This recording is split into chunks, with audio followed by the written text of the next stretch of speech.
A man who cannot discipline his habits will be disciplined by the world. That's not just philosophy.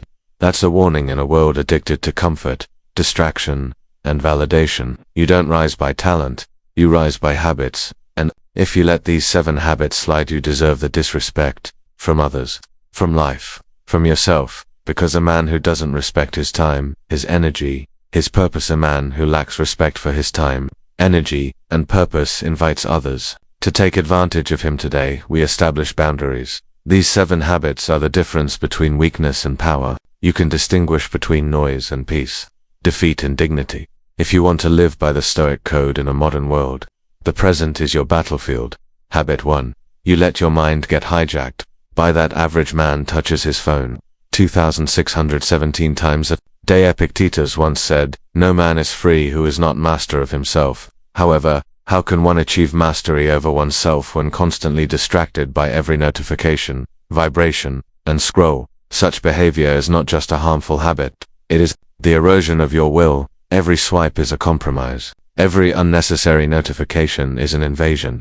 And every time you check something quickly, you're allowing your attention to be auctioned off to the highest bidder. Stoicism is built on one truth. Your mind is the only thing you own. When you allow distraction to overtake you, you forfeit the one stronghold you should protect. We live in the noisiest age in human history. Infinite feeds, constant alerts, loud opinions, but you cannot hear your own thoughts if you're constantly tuned in to everyone else's noise. Think of your mind like a sacred temple. Would you allow marketers, strangers, and gossipers to storm in uninvited? Yet we do it every day with every mindless click, every endless scroll, every dopamine hit we pretend is harmless. Distraction kills depth. It fractures your ability to do meaningful work. And over time, it destroys your ability to think. It doesn't start with laziness. It starts with noise. Your instincts become muffled by the noise. Your intuition becomes dulled by the noise.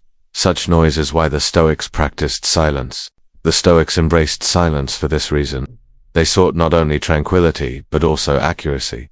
You don't need to react to everything. You don't need to respond immediately. You don't need to know every update. You need to train your mind to focus, because your attention is your most valuable currency. Discipline doesn't begin with what you do. It begins with what you allow. Control your inputs and your outputs will follow.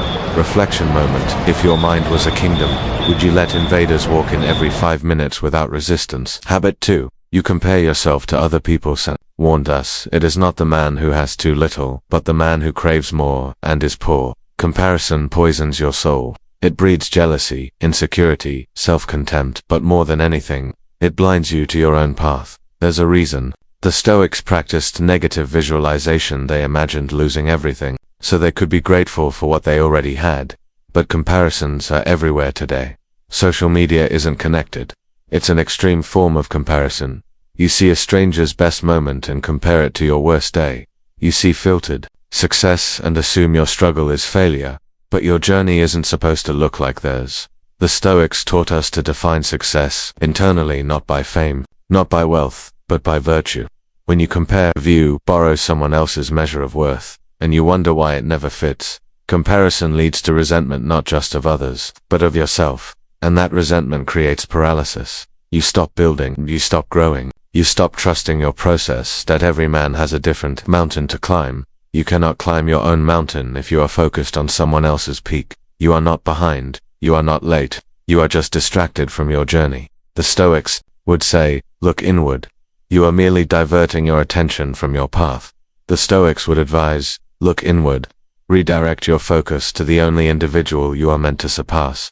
The person in the mirror. Reflection moment. What would your life resemble if you measured progress solely against the person you were yesterday? Reflection moment. What would your life look like if you only measured progress by the man you were yesterday? Habit 3. Let anxiety rule your day. Marcus Aurelius faced wars, betrayal, and plague, yet he wrote, "Today I escaped anxiety." Or no, I discarded it because it was within me, in my perceptions, not outside. Most anxiety isn't real, it's imagined. It's built from future catastrophes that haven't happened yet. It is unlikely to occur in the future. Anxiety is the mind's rehearsal for failure, but Stoicism is the art of mental preparation. You don't overcome anxiety by avoiding fear. You overcome it by confronting what you can control and releasing what you cannot. How often do you wake up and immediately pick up the weight of tomorrow? Could you consider concentrating on excelling today? Most people drown in a storm that never arrives. They worry about the meeting, the judgment, and the outcome, but worry is not action, and stress is not strategy. The Stoics believed in premeditatio malorum, preparing for the worst, mentally, not emotionally, so when life strikes, they already practice the pause. Breathe before you speak. Reflect before you react. The moment belongs to the man who controls his breath. Control your breath. Control your focus. Control your actions. That's Stoicism. That's power. Reflection moment. If you dropped every thought you couldn't control, what kind of peace would be left behind? Habit 4. You chase success without purpose.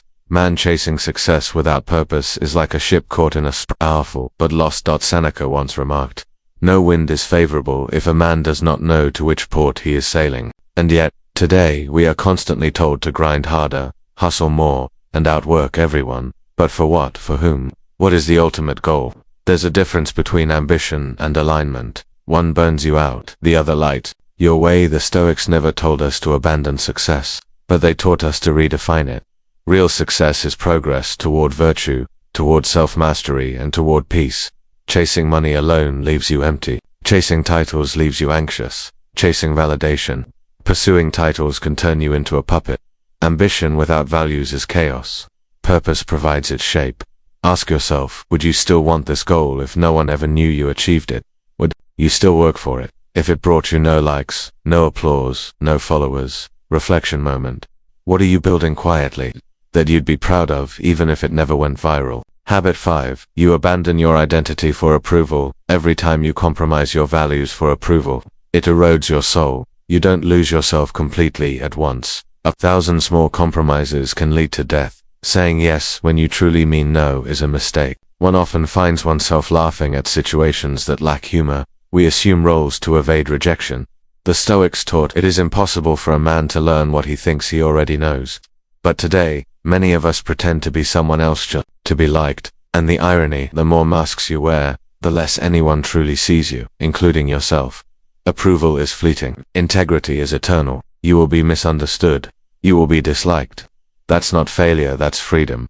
The world may not reward you for being authentic, but your soul will. Reflection moment. If you stripped away everything you were pretending to be, who's left? Habit 6. You let emotions command your behavior. Emotions are natural, but obedience to them, that's destruction. Stoicism is not about being cold. It's about being composed. It's the ability to feel anger, but choose pain. Feel fear, but still take the step. Marcus Aurelius wrote, you don't have to turn this into something. It doesn't have to upset you. Every time you react without discipline, you surrender your power. Every emotional outburst is proof the world still controls you. The Stoic warrior doesn't suppress emotion, he surveys it. He waits, he acts with reason, not impulse. You are the master of your response, and that's where your power lives. Reflection moment. What would change in your life if you paused for 5 seconds before reacting? Habit 7. You abandon discipline when it's challenging. Discipline distinguishes a man who desires discipline from one who embraces it.